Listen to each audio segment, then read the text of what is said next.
Comienza el cuarto de atrás.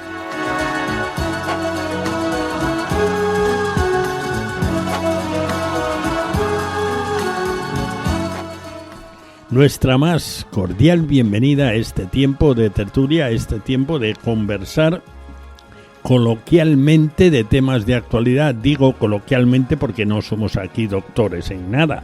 Bueno, como pasa en prácticamente todas las tertulias. Pero sí que procuramos traer a la tertulia temas que importan, temas realmente para pensar. Así que nuestro objetivo es comentarlos en perspectiva cristiana y pasártelos para que pienses, nada más. Es decir, el programa nació con la idea de plantearse cómo debiera ver lo que pasa alrededor un cristiano, cómo debiera de verlo y por lo tanto cómo debiera de opinar. Esa es la idea básica. El programa lo mezclamos siempre con 3 pizcas de adobo musical, a veces temas muy marchosos, otras veces algunos no tanto, pero siempre de la música grande, que dirían algunos. En este caso hoy te presentaremos 3 temas de una obra de Händel, en realidad una obra que han compuesto con ese tema, con esa letra, han compuesto pues casi todos los grandes compositores, que es el Salmo 113. Bueno, pues Händel también hizo su composición, y de esa composición, que tiene, si recuerdo bien, 8 partes, pues hemos escogido 3 de ellas y vamos a ponerlas, una al principio del programa, otra a la mitad y otra al final, para que le den ese toque. El Salmo 113, es sencillamente una alabanza a Dios. Alabanza por su creación y por su grandeza, principalmente, pero por otra cosa muy importante, porque Él, desde su inmensa e infinita altura, por decirlo así, haciéndolo en nuestro lenguaje, se agacha hasta nosotros y se preocupa de nuestros dolores. Así que es un señor salmo, tal es así que, ya digo, hay muchos compositores que le han puesto música. Vale, pues tendremos como intérpretes a la Orquesta de Cámara Inglesa y el coro del King's College, dirigidos por Stephen Cleobury, y una solista que tiene un gran protagonismo en toda la obra, una solista escocesa que se llama Isobel Buchanan. Vamos a empezar por el tema número 1, después pondremos uno más o menos de la mitad de la obra y el último. El tema número 1 dice sencillamente: alabad, siervos, a Yahvé o al Señor. Laudati pueri Dominum. El tema está en latín, pero la música no hay latín, ni inglés, ni italiano, ni japonés, ni chino. La música es música y cuando es música, pues fenomenal. Así que alabad, siervos, al Señor, por el coro del King's College y la Orquesta de Cámara Inglesa, dirigidos por Stephen Cleobury. Vamos a escucharlos.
Bueno, pues nos deja el señor Händel, o más bien nos deja esa fenomenal orquesta y ese fenomenal coro y esa solista que te habrás dado cuenta. Una solista, yo estuve buscando algunas cosas de ella hoy y me encontré hace bastantes años un dúo con Plácido Domingo, por ejemplo. Es una solista que igual los que estamos un poco alejados del mundo de la música clásica, de la gran música, pues tampoco conocemos a todos los nombres. Nos suenan algunos que nos pillan cerca, pero otros no nos suenan porque no estamos en ese mundillo. Bueno, te presento a nuestro personal y vamos adelante con los temas. Ya verás, hay temas muy, muy, muy interesantes, temas que dan que pensar, aunque empezaremos por un tema así un poco más intrascendente hasta cierto punto. Depende. Bueno, pues tenemos a Yago Mella en el control. Él de momento está ahí atentísimo porque los primeros momentos son los más importantes y hasta que suenan todas las voces no sabe qué tiene que hacer con nosotros. Si darnos mucha cancha o si empezamos a hablar muy fuerte nos baja los humos rápidamente. Tenemos al señor Camilo en su lugar de descanso porque él tiene una postura de estar descansado. Dice que así piensa mejor. Así que si piensa mejor, no tenemos nada que decir. Señor Camilo, bienvenido. Yo también estoy atento aquí, señor director. Sí. Bueno, más te vale, más te vale. Si no, te rebajamos el sueldo rápidamente. No, eso no, que la vida está muy pachucha, ¿no? Que hay mucha competencia y hay que rendir. Tenemos, por el otro, hoy tenemos una ausencia importante. Hoy nuestra profesora está ausente y creo que va a estar ausente 2 o 3 programas. Pero es por bien, le ha salido una oportunidad de trabajo. Es curioso que lo comentábamos al entrar. Ella tiene 2 carreras valiosas, licenciada en biología y también en ciencias empresariales, y además de eso una larga experiencia como profesora. Ahora está ya casi por la mitad de la carrera de psicología. Y aparte de eso, su trabajo, pero en fin, parece que las cosas no iban como tenían que ir. Y está haciendo una sustitución en un colegio en Lugo y por eso no está aquí hoy. Esperamos que la sustitución se prolongue por bien de ella y que no por bien nuestro. Esto es como estar entre 2 amores. Bueno, pero aquí tenemos nuestros micrófonos a cubierto, faltaría más. Tenemos por un lado a Pedro, y a Pedro seguro que ya le conoces. Seguro. Y si no le conoces, te lo presentamos. Pedro es panameño, es experto en el asunto de la comunicación, por una razón muy sencilla, porque es un comunicador de profesión. Él es escritor y eso quiere decir que se tiene que comunicar. Y si quiere que lo que le escribe se lea, pues hay que escribirlo bien. Así que es un escribidor profesional. Pero además de eso, pues ahora está jugando a la radio. Y de momento, pues, se defiende bien, ¿eh? El micrófono no ha protestado nunca contra su presencia. Bienvenido, Pedro. Muchísimas gracias. Y tenemos, por otro lado, ante otro micrófono, tenemos a Carlos. Y Carlos tiene un punto de contacto con Pedro, porque Pedro está en Vigo porque, bueno, pues su mujer es una galleguiña de esas que valen. Y Carlos le pasa otro tanto de lo mismo. Así que los dos están afincados aquí. Pedro es panameño y Carlos es catalán. Pero está aquí encantado de la vida, o por lo menos pone cara de eso. Yo quiero creer que sí. Y cuando se sienta delante del micrófono también se defiende bien. Ahí vamos. Así que bienvenido, Carlos. Pues muchas gracias por la invitación. Y atacamos a nuestros contenidos. Yo dije que íbamos a empezar por un... Que digas que uno es panameño y otro catalán, Dios lo perdona todo, ¿eh? No puedes...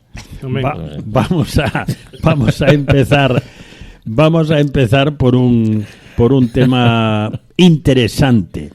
Yo sé que Camilo también tiene esa experiencia, llevamos un poco más de tiempo agarrados a la radio, pero la mía es de estar en cualquier sitio, en una tienda o a veces charlando con alguien. Oye, tú hablas en la radio, ¿verdad? Bueno, ¿y eso por qué? Pues porque le suena la voz. Pero hay algo mucho más interesante. Con independencia del idioma, los oyentes se hacen una idea de la personalidad del que habla a través de su voz. Es un artículo que apareció publicado estos días en Noticias de la Ciencia y la Tecnología, una publicación especializada. Investigadores de la Universidad Pompeu Fabra con investigadores de la Universidad de Marsella y la Universidad de Glasgow realizaron un estudio en el que a oyentes españoles se les pidió que juzgaran los rasgos de personalidad, fiabilidad, dominio, competencia, al escuchar a personas hispanohablantes decir hola o a hablantes escoceses decir hello. Las calificaciones de la personalidad percibida fueron altamente consistentes, es decir, estaban de acuerdo y correspondían entre los oyentes, independientemente del idioma. Y, entre otras cosas, el artículo dice, debe haber ciertas propiedades invariables de la voz que lo manifiesten. Entonces, bueno, aunque tu comunicación es escrita, Pedro, ¿será posible que nuestra voz delate nuestro carácter? Pues eso, hay una variante parecida con las microexpresiones. El famoso doctor Paul Ekman ya tiene muchos libros sobre eso. Y hay cosas que son rasgos universales, ¿no? El asco, la rabia, la ira se expresa en microexpresiones que son iguales. Y en la voz tiene que ser algo parecido también. Entonces yo creo que sí, que se puede perfectamente percibir. Además, seguramente los gestos de la voz, la implosión, la manera de que respiramos, puede que comuniquen esas cosas a nivel psicológico, que se pueda hacer algún perfil, seguramente. Sí, hombre, pero aquí no es un profesional. No, claro, para las personas sí, exactamente. Eres tú sí. Que te dicen hola. Y dices, hombre, esta es una persona en la que se puede confiar. Exactamente, sí. Hay personas que son capaces de leer las emociones en la cara de una manera natural. Y yo creo que pasa igual también. Bueno, con los animales pasa otro tanto también, ¿no? Cuando escuchan una voz fuerte, se asustan, o huyen, o atacan, o se ponen agresivos. Entonces sí, podría ser. Y, bueno, hay gente que tiene mucha experiencia en distintos tipos de voces, ¿no? Según cómo la hayan criado, ¿no? Es un estudio realmente curioso, ¿no? Y sobre todo que lo que les preguntaban era escuchar solo una palabra. Ajá. Solo hola, y parece ser que con solo esa palabra pues ya distinguían un poquito, ¿no? Sino la afabilidad, ¿no? Del que ha estado hablando, un poquito algo del carácter, ¿no? Si crea o si da rechazo o al contrario, ¿no? Que es agradable de escuchar y agradable de seguir. Incluso también a lo mejor llegar un poquito más allá y pensar algo con relación a esa persona de cómo ha de ser, ¿no? O sea, la primera impresión. Sí. Es la primera impresión, un poquito de prejuicio, pero bueno. Camilo, tú que tienes así una voz muy definida, que no hay forma de confundirse con ella. Creo que todos, pero... A mí si en inglés me dice hi, yo le digo hi también y punto. Pero es cierto que la voz dice mucho porque se sabía que para que alguien dijese la verdad en un interrogatorio, primero era el suero de la verdad, después vino el polígrafo y te colocaban esos aparatitos por el cuerpo, pero ahora hay un sistema informático que coge tu voz, la analiza y es mucho más fiable todavía. O sea que un agente secreto, un hombre preparado, se entrena y es capaz de engañar a un polígrafo, y en cambio a la voz no se conoce en ningún caso de que una persona que está hablando coge una entrevista de él y se sabe si está diciendo la verdad o no, analizándolo. Por eso es... O sea que la voz dice mucho. Ahora a mí me engañan a la primera, vamos. Es como huellas dactilares, pero son huellas auditivas. Exactamente. Que se oyen. Tiene unos microcortes la voz ahí cuando uno está mintiendo que se detecta. Aplicado a nuestro programa, los que nos escuchan se estarán dando cuenta de la sinceridad con que estaría pitando llevamos el hasta aparato adelante. Cada momento, pero... Bueno, vamos con otro tema científico que me ha llamado mucho la atención. Yo lo tengo en un sitio y vosotros lo tenéis en otro, en el guión, pero al decir el título, el tema se titula Ajuste fino o universo joven. Hay que elegir. Bueno, yo voy a leer un resumen resumidísimo del artículo, que no es tampoco muy largo.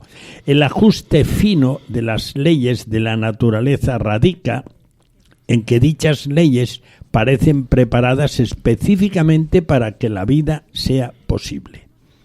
El ajuste fino es algo muy real. El ajuste fino exige que las leyes de la naturaleza no hayan cambiado con el transcurso del tiempo. Bueno, paramos aquí un segundito. El ajuste fino quiere decir, o se sobreentiende, si la temperatura media del planeta fuese un poco mayor, pues seguramente no podíamos vivir en él. Si la presión atmosférica fuera un poco diferente, pues otro tanto de lo mismo. Si la composición del aire que respiramos fuese un poquito diferente, pues tampoco, o si variase repentinamente, pues sería una catástrofe mundial. Tiene que ver con eso, pero tiene que ver con muchas más cosas. La distancia entre la Tierra y el Sol, esa especie de esfera magnética que nos rodea, que impide que descargas solares lleguen aquí y nos hagan pupa, y muchas cosas más. Es decir, hay una serie de datos en el planeta que si no fueran así, esto no sería así. Por eso nos asombramos cuando hablan, hemos descubierto un planeta no sé dónde, qué tal, es un poco diferente. Bueno, es que en realidad para que sea habitable como nuestro planeta tienen que darse tantas cosas, eso es a lo que se llama el ajuste fino, la medida exacta de esas cosas que hay. Bueno, sigue diciendo el artículo, esto es como para explicarlo un poquito. Sorprende que los creacionistas de la Tierra joven, es decir, aquellos que creen o creemos que el universo fue creado por Dios, es la única explicación razonable, por cierto, pero además que fue hace muy poco tiempo, es decir, no miles de millones de años ni nada parecido. Utilizan el ajuste fino por un lado, es decir, dicen, oye, esto hecho tan a la medida, tan perfecto, es imposible si no lo hubiera hecho Dios. Eso es lo que se dice. Mientras no les importa suponer que la velocidad de la luz, por ejemplo, podría haber cambiado en el pasado. Si las leyes de la naturaleza cambiaron en el pasado, no hay ajuste fino, dice el autor, es un científico. Si la velocidad de la luz siempre fue la misma, la luz de las estrellas que distan 20.000 años tuvo que empezar su viaje hace 20.000 años. Conclusión, ajuste fino o universo joven. Hay que elegir, es decir, no pueden ser las dos cosas, quiere decir este científico. Entonces, yo me someto a vuestros comentarios. Camilo, arranca. No te alarguen mucho, que si no... Este científico viene diciendo lo que otros le llaman el principio antrópico, ¿no? O sea, todo está hecho para el hombre, ¿no? Tal como está vinculado al universo, como tú dices, y podríamos seguir que esa distancia de 13.700 años luz que está ahí, aparentemente, ahora hablando de la distancia, si fuera más o más corta, tampoco sería posible la vida del hombre en el planeta Tierra. Incluso se han calculado las toneladas de materia que puede haber en el universo y sale una cantidad de un 1 y 100 ceros de toneladas. Y si esa cantidad fuera un 2 o 3% más o menos, tampoco sería... Y así, y por eso le llamamos principio antrópico, porque parece que todo está hecho para... Incluso Stephen Hawking, este hombre que se declaró ateo, en su obra póstuma, en su último libro, viene diciendo, bueno, es que todo está aparentemente tan hecho para que exista la vida en este planeta, y ya duda mucho de que exista la vida en otros lugares, dadas las miles de coincidencias. Pues él acaba diciendo, bueno, pero si estoy cayendo en el principio antrópico, yo que me declaro ateo, por aquí no voy, ¿no? Pero deja esa coletilla ahí. Y lo que yo pienso es que sí, hay que ir a un universo joven, no un universo antiguo, aunque en apariencia tenga 13.700 años de luz y tenga toda la apariencia. 13.700 millones. Millones de años de luz, sí. Pero que el universo tal como está concebido para el ser humano, ¿no? Como decía en la antigüedad Platón, el hombre es el principio de todas las cosas. No, lo dijo Pitágoras, perdón. Platón dijo una cosa parecida. Bueno, pues toca. Sí, definitivamente las matemáticas aquí no dan lugar a error. Lo que pasa es que queremos que se quiere hallar errores. Entonces, si ya las matemáticas ya te defraudan, ya que nos queda la literatura, ¿no? Entonces, oye, como barres más para casa, claro, claro. Es imposible. Es imposible que tantas casualidades se conviertan en ciencia. Eso es una cosa que no se puede permitir. Y ahí está todo donde se pilla el argumento. tantas casualidades han llegado a esto y no se puede sumar tantos ceros y pensar que esto está aquí porque sí, o pensar que es que el universo se reajusta, porque si no se cae toda la matemática, toda la geometría, se cae todo. Entonces, eso son ganas de estar de espaldas a Dios porque sí. Carlos. Sí, yo estaba pensando cuando leí el artículo que poco me gusta que me pongan entre la espada y la pared y que me hagan elegir, ¿no? Porque efectivamente yo creo en el ajuste fino y también creo en un universo joven, y entonces aquí me dicen que tengo que elegir entre el ajuste fino y el universo joven, ¿no? Que no me puedo quedar con uno porque entonces estaría contradiciendo el otro, ¿no? Parece ser, ¿no? Que es lo que el articulista dice, ¿no? Pero yo, después de pensarlo mucho, lo he estado leyendo y me ha gustado mucho este artículo que has traído, ¿no? Yo creo que a pesar de todo nos podemos seguir plantando tranquilamente sin necesidad de elegir y creer que lo que es evidente, y los científicos hoy día llevan más de 50 años diciendo que ese ajuste fino es una realidad, científicos no solo cristianos o creyentes, sino de toda índole, ¿no? Lo están aceptando, el ajuste fino del universo, y claro, lo del universo joven, como todos los evolucionistas no lo creen, por supuesto, ¿no? Pero alguien que, como nosotros, creemos en Dios, creemos en la Biblia, y el relato que encontramos en la Biblia, bueno, tampoco encontramos, por lo menos yo no encuentro una contradicción, ¿no? Empiezas leyendo la Biblia, que Dios crea lo que es la materia, ¿no? El cielo y la tierra. La materia es algo mutable, que quiere decir que la materia como tal sabemos que puede derivar de muchas formas. Depende de la composición que tenga, en fin, de la genética luego, o la composición de los átomos, la que sea, ¿no?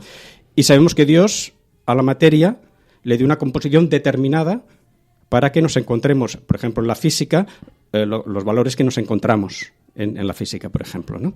Y que podrían ser otros, y sin embargo son los que tiene. Y los átomos tienen, en fin, esa composición y toda la materia la que tenga, ¿no?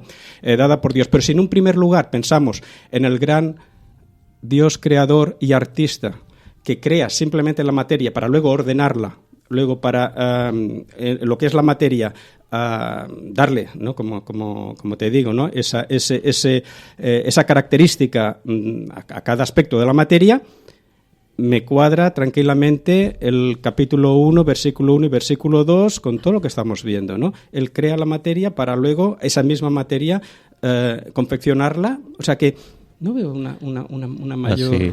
Mira, todo en el campo científico hay muchísimas ramas, ¿no? Como todos sabemos, pero en el rama de la física se dice entre científicos que son los creyentes. Y es cierto porque un científico, si tienes que hablarle del universo, la materia, y tú le planteas, bueno, ¿qué es la materia, el universo, todo lo que conocemos? Son 4 fuerzas nada más. La electromagnética, la gravedad, la nuclear fuerte y la nuclear débil. Son 4 fuerzas que hay en el universo que nosotros sepamos, que nosotros conozcamos, ¿no? Cualquier interacción entre esas 4 fuerzas, por mínima que sea, un 0,00001 de interacción entre unas fuerzas y otras, la vida no es posible tal como la conocemos. Sí. Entonces, es normal que lleguen a la conclusión que tiene que haber algo superior y que haya un diseño y que haya algo que a ellos les escapa. Muchos por comodidad prefieren no entrar en eso porque dicen que es meterse en religión y lo de ellos es la ciencia. Y otros abiertamente reconocen, muchísimos premios Nobel, reconocen que tiene que haber algo superior, llamémosle Dios, ¿no? Que le llamen como quieran, ¿no? Eso es así. De todas formas, hay una cuestión que creo que aquí no se despeja.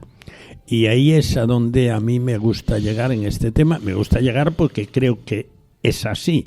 Es decir, si creemos y el universo es un testimonio brutal, enorme, inmenso, incontrastable, si creemos en la existencia de un Dios todopoderoso, ¿quién te ha dicho a ti que Él no puede hacer apariencia de que el universo tiene 13.700 miles de millones de años y resulta que no los tiene?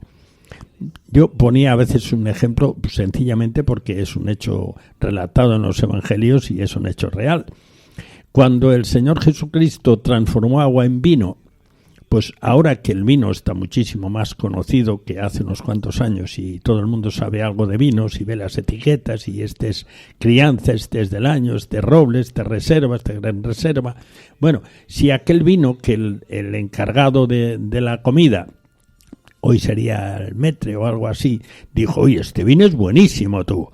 Dijo algo así, mucho mejor que el que había antes. Bueno, pues el vino sabría, pues, hecho por el Señor mismo, el dueño de la creación, pues igual era una especie de gran reserva. Cualquiera que saborease aquel vino, lo analizase, diría, este vino, tantos años en barrica, tantos años antes de la barrica, tantos años en tal y cual, y daría su criterio científico. Pero resulta que el vino había sido hecho instantáneamente. Bueno, yo me quiero quedar ahí. Conclusión, el Señor Jesús es un gran enólogo, ¿no? Eso está claro.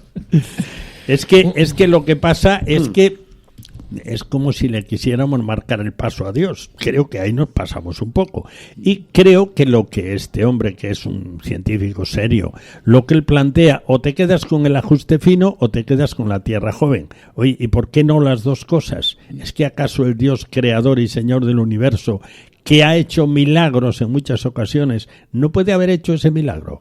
Digo yo, porque es que hay muchos otros datos que coinciden con la tierra joven. A ver en qué quedamos. Bueno, en fin, esto es para pensar nada más, ¿eh? Queremos que pienses y si llegas a la conclusión de que efectivamente es imposible que la maravilla de lo que es este planeta y este universo exista sin Dios, pues ya ha sido un paso importante. Habrá valido la pena estar escuchando el cuarto de atrás. Bueno, tenemos más temas interesantes. No hablamos, ya saben, ni de política, ni de deportes, ni de la jet set. De eso no hablamos. Bueno, pues vamos entonces a darle un pequeño lugar a la música y vamos a escuchar otro tema más. En este Salmo 113 que estamos escuchando a la Orquesta de Cámara Inglesa y el coro del King's College, dirigidos por Stephen Clubbery y con la solista escocesa Isobel Buchanan, vamos a escuchar el tema número 5 el tema número 3 de esta obra que tenemos delante, el Laudate Pueri de Händel, es decir, el Salmo 113. Y en esa parte 3 dice, desde el amanecer hasta el ocaso, es decir, alabad a Dios desde que sale el sol hasta que se pone, al Señor y Creador del universo. Vamos a escuchar el tema.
Bueno, pues así sonaba este tema, A Solis Ortu.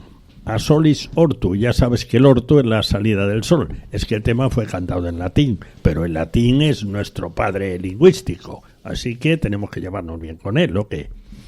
Bueno, en fin, dejando aparte eso, tenemos aquí un par de temas y uno le toca así derecho en la cocorota a Pedro Trenes, porque el tema es panameño. Panamá acoge el tercer Congreso Iberoamericano por la Vida y la Familia. Y yo quisiera comentar eso brevemente y entrar después en el otro tema relacionado con esto, que es europeo. Los delegados de todo el continente fueron desafiados a unir fuerzas para defender a la familia de los embates de la ideología de género. David Reyes, secretario general del partido Colombia Justa Libres, dijo que el destino profético para nuestras naciones es que hombres y mujeres de Dios tienen que estar en esas sillas de poder. El doctor César Vidal hizo una exposición sobre la agenda de la ideología de género, exponiendo 4 vías que ha implantado la ideología de género: los medios y el entretenimiento, el sistema educativo, las leyes y tratar de controlar al cristianismo. Bueno, brevemente en cuanto a este tema, algo que os llame la atención en el resumen que yo he preparado ahí. Pedro, oye, tus paisanos, ¿tú no estuviste? No, pues, me volví antes. Bueno, pues. Pero es interesante que Panamá acoja este congreso, porque casi un mes antes estuvo el Papa Francisco por allí también. En Panamá. En Panamá. Uh-huh. Y yo, como siempre me pasa con esto, lo que siempre me espeluzna un poco es esta idea de partidos políticos y de mezclas de cristianos con política metidos, porque no creo que el ser humano en sí mismo, por ser cristiano, sea más o menos justo, ni muchísimo menos. Entonces, no habrá teocracias y no habrá posibilidades de implantar leyes cristianas, por decirlo así. Yo lo que sí que creo es en cristianos comprometidos, conscientes de su posición, que harán la voluntad de Dios ahí donde estén, ¿no? Entonces, valoro mucho a César Vidal, es un hombre que piensa muy bien y ha ajustado todo lo que puede a la palabra de Dios. Pues claro, él también se equivoca, todos nos equivocamos, pero me parece muy bien que Panamá haya acogido este congreso. Este congreso está muy bien. Y de lo que dice César, de estas 4 vías que ha implantado la ideología de género, a la que más temo son al entretenimiento. El entretenimiento está siendo una baza que está jugando muy bien en la ideología de género, tal y como se entiende esto. Yo diría más bien la cosmovisión, el mundo, ¿no? Cómo se mete en la conciencia del creyente a través del entretenimiento. Otra cosa muy simple, parece todo muy sencillo, muy bonito, todo es muy holgorio, pero ahí se está dejando entrar filosofías en la mente, ¿no? Carlos. Pues sí, hay un ataque evidente, ¿no?, contra los valores cristianos, y los cristianos pues tenemos que defendernos, por lo menos, ¿no? O sea, esa es la clave del asunto. Pero ¿cómo? Sí, ¿haciendo claro, política? Claro. No, estoy de acuerdo. Yo diferenciaría, como muy bien dice Pedro, ¿no? O sea, iglesia de cristianismo. O sea, los cristianos, ¿no?, tenemos que estar defendiendo estos valores y tal. Pero la iglesia como tal, ¿no?, tiene otro cometido. La iglesia como tal tiene que estar realmente buscando la predicación del Evangelio de Jesucristo, crucificado por nuestros pecados, resucitado para nuestra justificación, y tenemos que no perder de vista cuál es nuestra misión como iglesia. Lo digo porque en este mismo artículo, cuando leía el original, que es un poquito más largo, ¿no?, una pastora estaba allí hablando también de que ahora todo tenemos que casi formar una iglesia unida, iglesia única. Y eso, yo que vengo del catolicismo y entiendo lo que es esa idea de unidad jerárquica, luego de poder, de organismo, de organización, mejor dicho, y tal, me repele. Entonces tengo miedo cuando llaman, ahora toda la iglesia tenemos que salir a la calle y unirnos como iglesia con esto, con lo otro. No, como cristianos, sí, como cristianos tenemos que una labor social, una labor de índole cívico y de defender la vida, la familia, ¿no? Pero cuidado que no quieran pues aglutinar. Ahora todas las iglesias tenemos que estar unidas y ser una, como la Iglesia Católica es una, pues nosotros los evangélicos también, y eso me da miedo, ¿no? Pero claro, algo hay que hacer, es lo que tú dices. Camilo. Pues yo quiero discrepar de estos dos señores un poquito, si me dan ustedes permiso, ¿no? Con la venia, entonces. Me preocupa... Con un poco de reparo te lo permitiremos. Me preocupa más la educación que el entretenimiento, y me preocupan más las leyes que la educación y el entretenimiento, porque las leyes acaban imponiendo un sistema de pensamiento y un sistema de cómo hay que hacer las cosas, al fin y al cabo. Hace unos días tuvimos aquí una gran persona, profesora universitaria, y tenía que decir con delicadeza, por favor, no me grabéis, y eso que es un lugar de culto donde estaba. Ya no digo en la entrevista radial que le hizo Daniel, ¿no? Y ese no me grabéis, ¿por qué? Porque sabe que su puesto, digamos, en la universidad puede pender de un hilo, y el colegio al que pertenece, etcétera, etcétera. Y eso sí que es preocupante. Y en relación a la unión, yo creo que esa mujer estaría pensando más en cristianos evangélicos renacidos, que ahí sí hacía falta un poquito de unión, un poquito, sí. Carlos.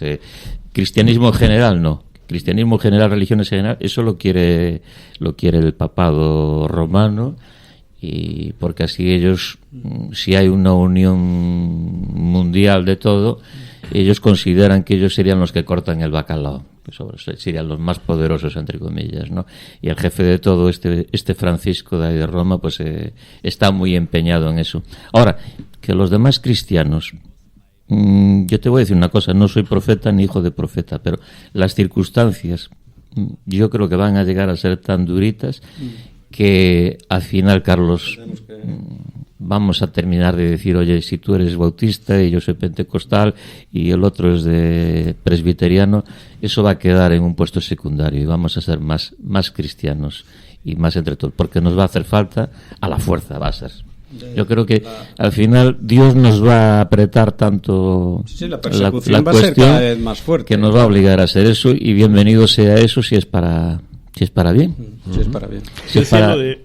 apuntando lo de entretenimiento, porque por allí es donde se cuela todo. Porque al final la educación, por ejemplo, lo que están haciendo es retirar las humanidades, por ejemplo. La gente con no estudiar es suficiente, con no leer es suficiente. Y después el entretenimiento lo que está es enseñando. Fíjate, ahora la gente se sienta a ver series, no se sienta a leer. Ahora todo lo que bebemos como valores viene de sentarnos a ver series, a escuchar canciones. Los niños están enganchados a canales de YouTube que parecen muy inocentes, pero bueno, ahí está, toda esa filosofía está entrando, sí, claro, a tu casa directamente, apartando el libro. Ya no solamente digo la Biblia como tal, el hecho de sentarte a leer la palabra de Dios, sino de leer cualquier otra cosa, ¿no? Y estamos sentados con el mando Netflix, ahora hay infinidad de cosas para ver y volver a ver y volver a ver por un precio irrisorio. Tienes ahí una biblioteca de cosas, y a mí eso me preocupa. Yo estoy de acuerdo con lo que dices, pero y yo también, hombre, yo sé que de una forma subliminal te están adoctrinando, ¿no? Están adoctrinando, claro, eso está claro. Sí, pero mira, yo os cuento una experiencia de esta mañana. Después vemos el otro artículo que me ha parecido muy interesante. Un colegio religioso católico en España. Y el juego del día era que los niños se vistieran de niñas. Eso real y cercano. Digo, madre mía, ¿a qué viene eso? Sí, porque vamos a entrar en la época del carnaval pero bueno, sí. Digo por lo del entretenimiento que la va colando. Bueno, y tú, Pedro, has dicho algo que me ha parecido interesantísimo. Cómo se cuelan a través de las series y de las películas y de otras cosas de entretenimiento, cómo se van colando las ideas. Pero aquí hay otro artículo que me ha parecido muy interesante. Y es que aquí comentamos hace poco tiempo un libro, algo así como Otra historia, de Glenn Harrison. Bueno, y en ese artículo es hablando precisamente del problema de cómo enfrentar la ideología de género, y este hombre plantea una cosa: vamos a contar otra historia, es decir, vamos a contar la historia buena. No, mira, es que en estos días, hablando con esta profesora de la Universidad de Tarragona, por cierto, pues en estos días hablando con ella llegábamos a una conclusión. Yo he tenido bastante que ver en el mundo comercial, y en el mundo comercial a nadie se le ocurre, cuando va queriendo hacer un cliente nuevo o un cliente que ya es, a nadie se le ocurre y al que se le ocurra, está muy equivocado, hablar mal de la competencia. Pero sí que lo que hace es hablar bien, resaltar la calidad de su producto. Pues por ahí va el tema de este hombre. Dice, mira, si nos ponemos a hablar mal de todo lo que es la ideología de género, sus consecuencias, sus postulados, pues lo único que podemos conseguir es que nos lleven a la trena porque les hemos atacado con odio. Habrán llegado a decir es un delito de odio. Pues prepárate, porque el delito de odio está castigadísimo, aunque sea solamente opinión y sea hasta anticonstitucional ir contra quien opina. Bueno, pero la otra cosa, sin embargo, tiene su aire. Aquí hay un artículo que aparecía en el ABC estos días también. Mayor Oreja, dice, hay una moda dominante que se dedica a destruir los valores de la civilización cristiana. Es muy interesante lo que este hombre está haciendo. El ex eurodiputado popular, Jaime Mayor Oreja, preside el primer centro de reflexión europeo con el objetivo de analizar la situación del continente desde la óptica de la crisis moral que padece y unir esfuerzos para conseguir una renovación de Europa. La reunión fue esta misma semana en París. Fiel a la dignidad humana. Hemos ido destruyendo todas las referencias permanentes. Ese es su diagnóstico. Pretendemos estar en el ámbito cultural, ese movimiento prepolítico. Muy interesante. No es una cosa política, es antes de la política, de las ideas, en el campo de los valores, de las convicciones. Los partidos políticos están para ganar las elecciones, pero para eso hay que adaptarse a la sociedad en la que se vive. Por eso hacen falta otras plataformas, otro tipo de acción, algo que esté en la prepolítica. Convocamos en otro nivel, en el que la política no ha estado, y es el ámbito cultural. Vamos a cohesionarnos por los principios, por los valores. La tarea es de concienciación. Hay una moda dominante que desde hace décadas está dedicada a socavar y destruir todos los valores de nuestra civilización cristiana. No es un orden mundial inocuo. Trata de reemplazar una sociedad fundamentada en los valores cristianos. Esa educación en valores tiene que ser el gran objetivo en la familia, en la reforma educativa, en todo. Bueno, esto a mí me encaja con esa idea. Vamos a contar otra historia, porque después hay otro aspecto, y son las estadísticas. O sea, lo que pasa, qué consecuencias o qué resultados maravillosos para la sociedad está teniendo esta ideología, y qué resultados estaba teniendo lo que planteamos, o lo que planteamos ahora. Esa es la otra historia. No puedo hablar yo solo, que si claro, no la haríamos, El asunto aquí es otra vez, volvemos a plantearnos el asunto de la retórica, el debate. ¿Dónde está el debate de verdad?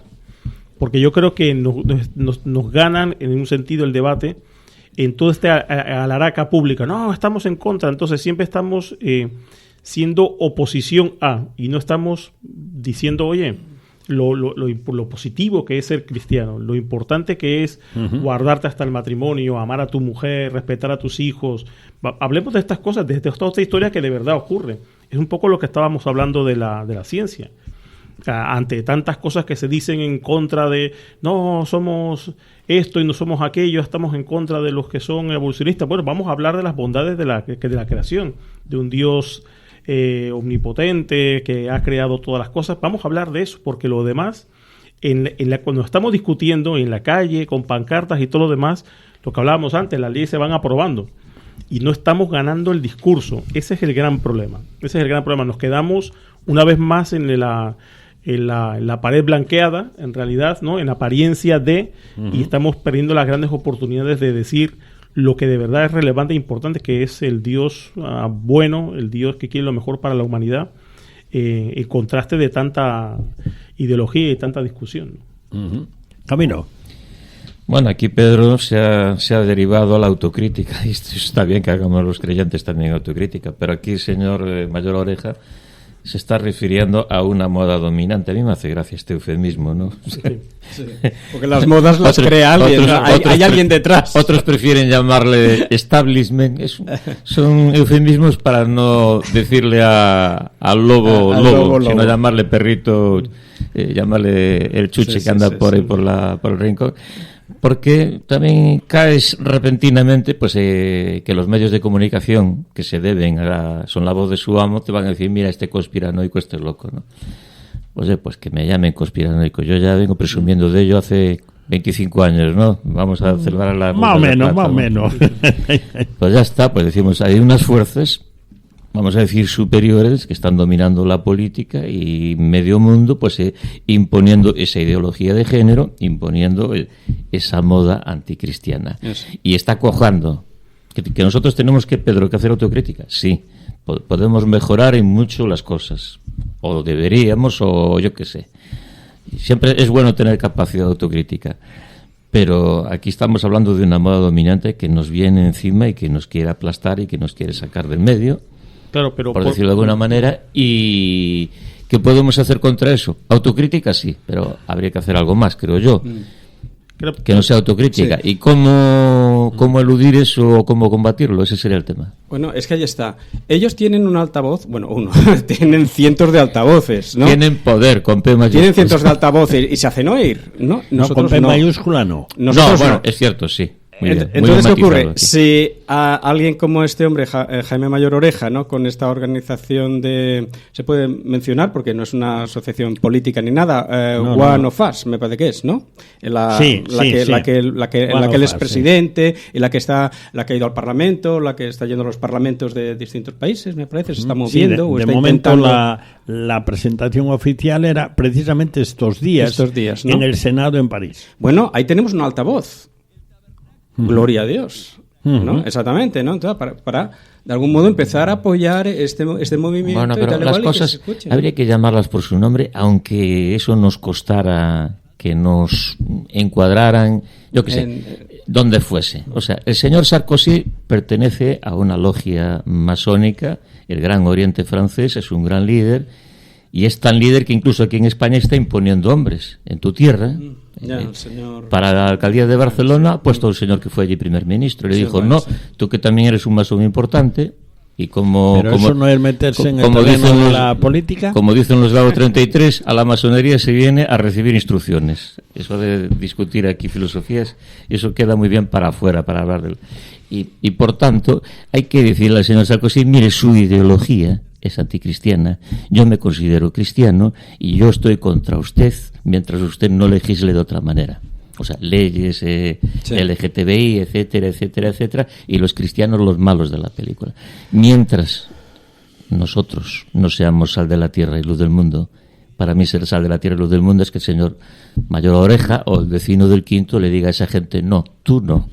Porque tú estás ahí, haces las cosas en secreto, somos una democracia, pero no nos enteramos de lo que decidís, y esas decisiones que hacéis en secreto después nos repercuten a nosotros en nuestra vida diaria y queréis que nos repercute en nuestra vida más íntima y familiar, etcétera, etcétera, etcétera. Yo creo que decir las cosas por su nombre. Es consciente el señor Jaime Mayor Oreja de hasta dónde, o sea, el poder que tiene, ¿no? Mucho y hasta dónde más que nosotros. Puede llegar. Hombre, puede llegar, pero tampoco, como dice Camilo, tampoco. Él sabe que no puede llegar mucho más allá de a donde el linde que pongan estos poderes políticos y estos sí, pero señores. su idea es crear opinión. Sí, perfecto. Pero tú que me consta que has sido y sigues siendo un gran predicador, ¿no te parece que un predicador por antonomasia fue Juan el Bautista? O señor predicador de Daniel. No es un ejemplo de predicador. Él miró a un rey. Sí. Delante de sus narices, y él allí con aquellos 4 harapos allí, con aquellos pobres de la tierra, le dijo, no, tú eres un hombre pecador, porque esa mujer que está ahí no es tuya, pero no te pertenece. Precisamente eso es lo que tenemos que hacer. No hay sillas en las que sentarse ni legislar de política, no. Es volver a decir al presidente de la República de Panamá, por ejemplo, en este caso, decirle, oiga, lo que usted está haciendo, por muy católico que suene o por muy cristiano que suene, no es la verdad. Y se lo digo yo. Pero, precisamente, los mismos líderes evangélicos que hay en Panamá, por ejemplo, no entran por ahí y tienen canales de televisión, tienen radios y no lo ponen al servicio de la causa cristiana. Y eso es lo que a mí me preocupa en realidad, que el creyente que está en la Asamblea Nacional o en el Congreso de los Diputados, a la hora de votar, tiene que seguir con la disciplina de partido. No, pero ¿quién es tu Dios? ¿A quién sirves tú? ¿No? Pero la política es eso. Es eso, o sea, claro. Si entras en política... Exactamente, y ese es el gran problema. Y yo no creo que eso lo vaya a cambiar ningún partido cristiano, porque al final también terminas metido o sirviendo a otros dioses que están incluso por encima, por decirlo de una forma. Hay ejemplos que incluso en política ha habido políticos que han querido llamar las cosas por su nombre y decir, no, si yo tengo capacidad de legislar, voy a hacer esta ley que va en contra de eso, y les ha costado la vida. Hay ejemplos, ejemplos que se podría hablar de ellos. Pero ahora, yo entiendo que un creyente tiene que estar dispuesto a dar la vida por el Señor. Y en ese sentido también. Sí, yo pienso que uno tiene que estar dispuesto a dar la vida por el Señor, no en eso, en cualquier circunstancia de la vida, y no estoy hablando metafóricamente. No. Sí, si el cristianismo es cristianismo es porque ha habido hombres y mujeres que han dicho, bueno, estos son mis principios y si tengo que morir por ellos y dar la vida por ellos, los doy. Eso es el cristianismo. Y lo demás... Y el verdadero cristianismo siempre es un cristianismo perseguido. Si no nos persiguen, o sea, si no te persiguen... Mal asunto. Eso es verdad. De todas formas, en nuestro país, ya que estamos en él, aunque el programa se escucha también fuera de nuestro país, en nuestro país tenemos un problema muy grave. Ese problema muy grave es, en nuestra cultura se ha implantado desde hace muchísimos años la corrupción. Y no estoy hablando de los políticos, estoy hablando de los cristianos. Y esa corrupción hace que cuando tú levantas el dedo para señalar algo, te cortan el dedo porque lo tienes sucio. Ese es nuestro problema capital. O sea que en realidad sí estoy de acuerdo con presentar otra historia, pero la otra historia tiene que empezar por mí. Y si no, no hemos hecho nada. Es decir, que para que yo acuse a Pedro de que lo que está haciendo está garrafalmente mal, es inmoral y es corrupto, yo tengo que estar limpio de polvo y paja, porque si no es la vieja historia de la viga y de la mota. Pero Daniel, tampoco podemos caer en el otro. Como somos imperfectos, no movamos el dedo. Bueno, a veces hay que mover el dedo, que corres el riesgo de que te lo corten. O el brazo, pero somos llamados a presentar el buen artículo. Y el buen artículo tiene que empezar por mí. Es como la historia de la evangelización. Aquellas iglesias que no han salido nunca a la calle, por decirlo de alguna manera, ¿no? Quien dice a la calle dice a cualquier medio, ¿no? Dice, pues no salgo porque no estamos realmente preparados, porque aún nos falta, yo que sé, una licenciatura más o un máster más en aquello, y al final, acogiéndonos eso, no voy a salir. Pues no. A veces un niño sale a la calle sin preparación ninguna, pues gana un alma para el Señor, ¿no? Quiere decir que a veces también es una excusa, Daniel. Bueno, oye, estamos aquí para opinar. Puque, ¿esto es una tertulia o es aquí un orden y mando? A ver, no se vais a la parra. Bueno, yo lo que siento, y lo siento de verdad, es que el último tema que tenemos del Laudati Pueri de Händel, pues dura casi 4 minutos y son malamente los que nos quedan. Así que tenemos que ir bajando las persianas y tenemos que ir cerrando el cuarto de atrás. Bueno, cerrándolo no, que te vas a quedar con la doxología final, que es una alabanza al Dios Trino, que es muy típico, se implantó hace ya muchos años. Al final de los Salmos, esa doxología, gloria al Padre, al Hijo y al Espíritu Santo, como era en el principio, ahora y por todos los siglos. Amén. Bueno, y se lo escucharemos a los mismos de antes, es decir, lo estamos escuchando ya a la Orquesta de Cámara Inglesa y el coro del King's College, dirigidos por Stephen Cleobury, y aquí también la solista escocesa Isabel Buchanan, que lo interpretan. Pero mientras lo tenemos así de fondo, que suena mucho mejor de fondo que un carraspeo mío, por ejemplo, pues gracias a Yago, gracias a Camilo, gracias a Pedro, gracias a Carlos, gracias a Dios que por causa suya y por su gracia, por su regalo estamos aquí. Y oye, gracias a ti por estar escuchando. Te emplazamos para la próxima semana a la misma hora y en esta misma emisora donde nos estás escuchando. Así que desde aquí y al final de este cuarto de atrás deseamos que Dios te bendiga. Te habló Daniel Baluja, te dejamos con Händel.